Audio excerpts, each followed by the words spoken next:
next guest this evening is the head of promotions at the Tunisian National Tourist Office in London. He's a lovely character and a frequent contributor to travel media outlets globally. With negativity often in the media about nations throughout the Middle East, it's easy to forget or even perhaps discover the real beauty of nations. Here to inspire us and to book tickets, get those annual leave forms signed, is Mr. Moncef Battikh. Assalamu alaikum. Welcome to Living the Life. Nice Thank you very much for joining us. Thank you for inviting me. No, it's our pleasure to have you. I've got to tell you, right? Okay, if you had to pitch me my next holiday, Moncef, okay, because you're the man, you're Mr. Tunisia, okay.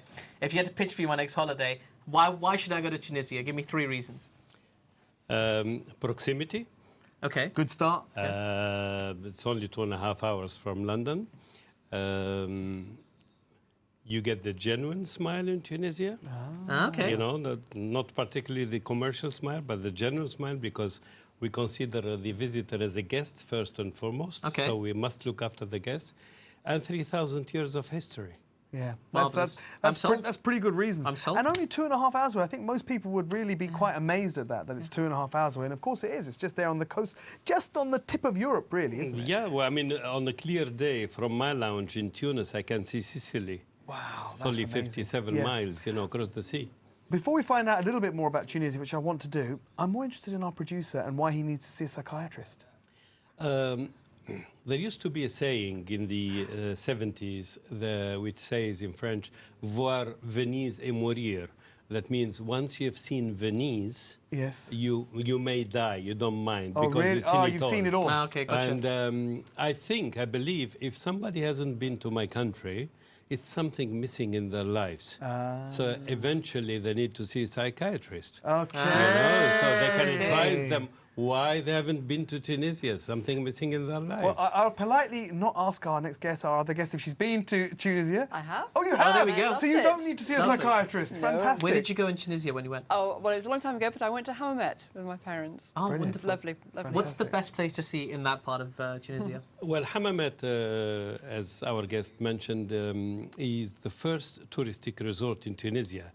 It used to be a fishing village. It started with 3 hotels. They have 170 hotels now. Wow.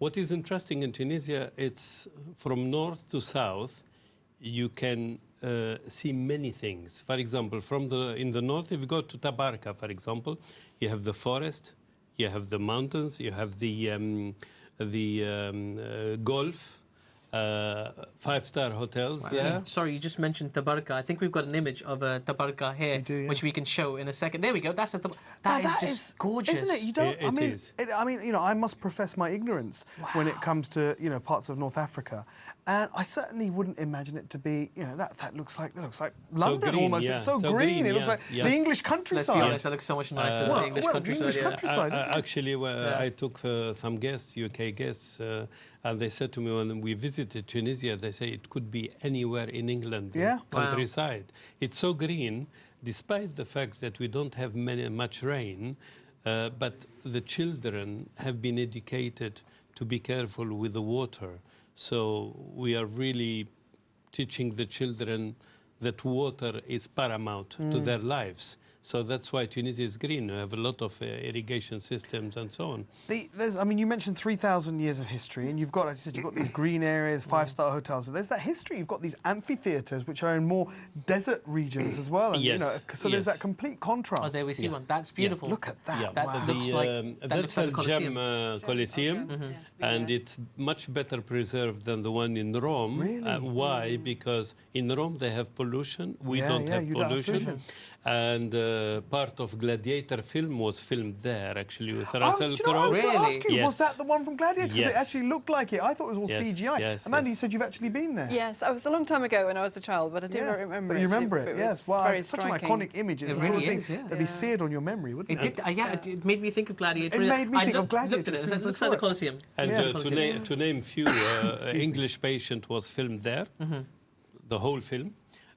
Star Wars, the original Star Wars, was Oh, filmed the sand in Tunisia. people, I can Oh, imagine yeah. them out there definitely doing their thing. Tatooine, Tatooine. it still exists. You don't have 2 moons though, do you? No, Okay. no. So I've got to ask you, Moncef. So I mean, with this kind of growing reputation, obviously these frequent visitors from Hollywood around the world, Tunisia is becoming more and more of a destination for Yes. not just for tourists, but also for people from the arts who are looking to kind of explore themselves. Is that right? That's right. We have few things in the art, in the culture. For example, in Tabarka, it's famous for its jazz festival. Oh, wow. It has been there for 46 years. We have the 47th edition next month. And you have celebrities from James Brown to Ella Fitzgerald to Miriam Makeba. They played there, but they performed there actually. Quite few of them, they said they become famous after they've been they're performing in Tabarka. In Tunisia. We have the international rally, which taken place a few days ago in the desert. We have the scuba diving filming. Underwater Everything, isn't there? All sorts photography. of different stuff. Can I going ask on. you, Moncef, Yeah. just to pick you up on that? So when people come, especially these, I'm thinking about these Western superstars, right? They come to Tunisia. Are they often kind of genuinely shocked and surprised that this is a beautiful country? Did they have a perception in their mind of what it was like? Usually people who have never been to Tunisia, they do have a misconception about Tunisia, and so they pleasantly surprised when they arrive because there is a certain warmth with the locals.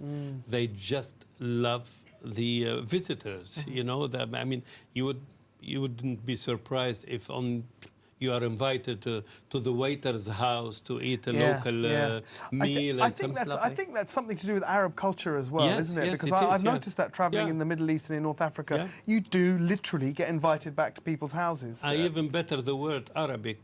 I would say in the Muslim world, the people are very, very they are indeed. outcoming and to the visitors. And Well, Moncef, we're going to come back to you in a moment, find out a little bit more about Tunisia.